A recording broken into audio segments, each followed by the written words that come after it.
Hi guys, I'm Nelson Vlog. Dito tayo ngayon guys, magugas tayo ng spinach. Kung sa Bisaya pa, lugbati. So, lagyan natin guys ng asin para matanggal ang lahat ng mga dumi dyan. Tapos lahat ng mga fertilizer. Tapos, lagyan din ng langgaw, vinegar, salt and vinegar. Then, put in water guys.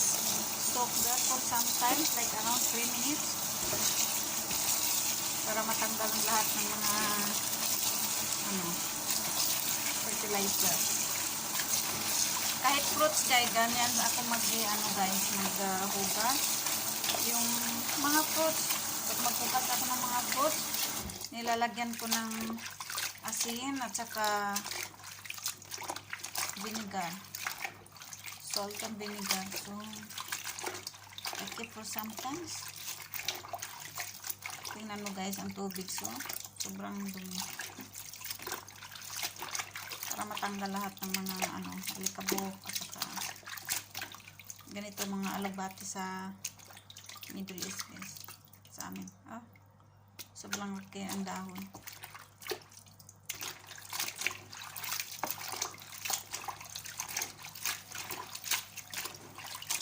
Isok ko muna dyan. Tapos yan. So yan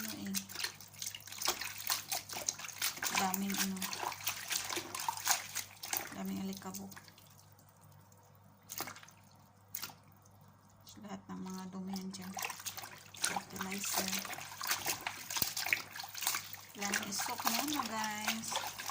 Babad muna dyan. Tapos, mamaya guys, balikan ko yan. Hugasan na maayos. 5 times or hanggang 6 times ko yan ihugasan para matanggal lahat ng mga baho. Grabing init ngayon guys, gabiti.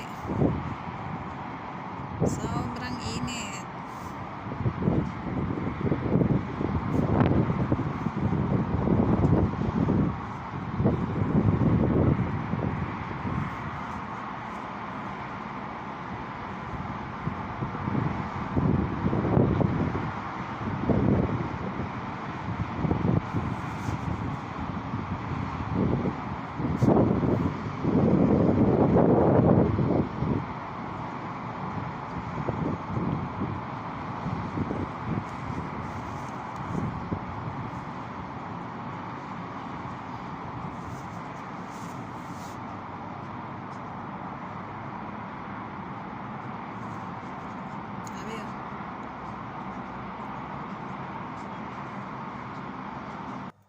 So, ito na guys.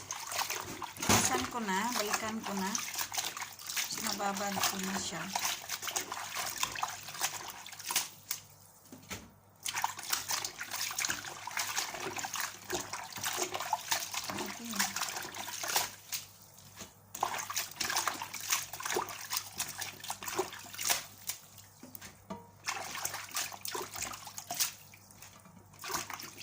Tingnan mo guys.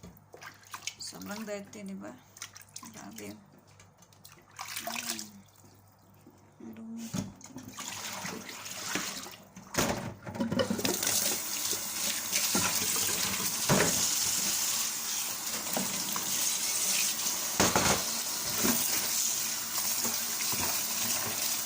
Ng tubig. Init ng tubig dito.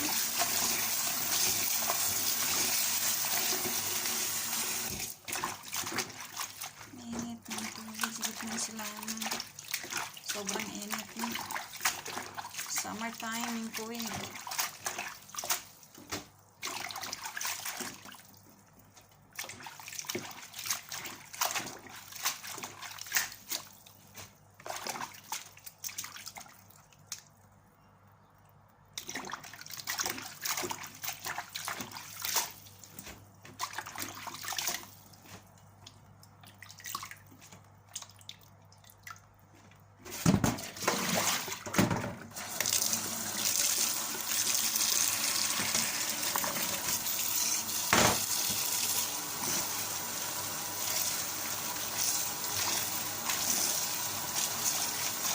save the water. But kailangan talaga itong hugasan na maayos guys. Kasi ano to eh, dahon. Tapos daming fertilizer na. Pero wala namang amoy.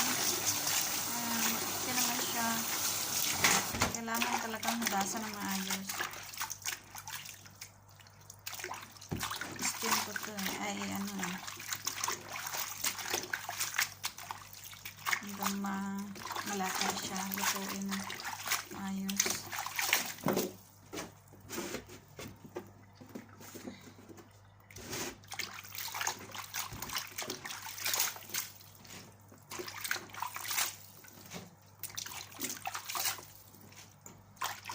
Hanggang malinis na ang tubig niya.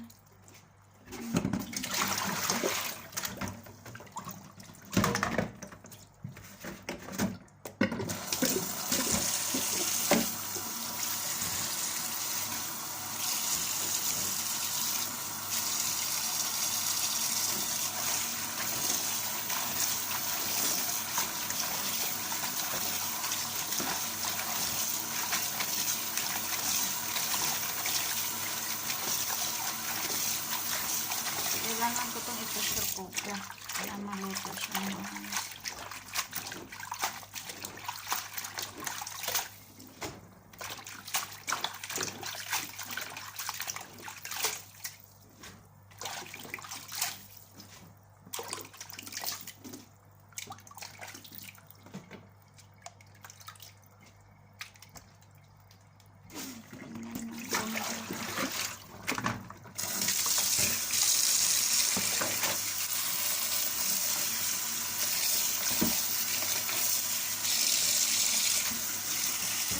Guys, hugasan ko itong 6 times na hugasan. Last kong hugas dito sa yung tubig. Parang linis siya. Thank you so much guys for watching. Bye bye. Nerski Vlog. Please subscribe my channel guys and click the notification bell. So para updated ka sa mga video kong ina-upload ko. Thank you so much guys. Bye bye. Love you all.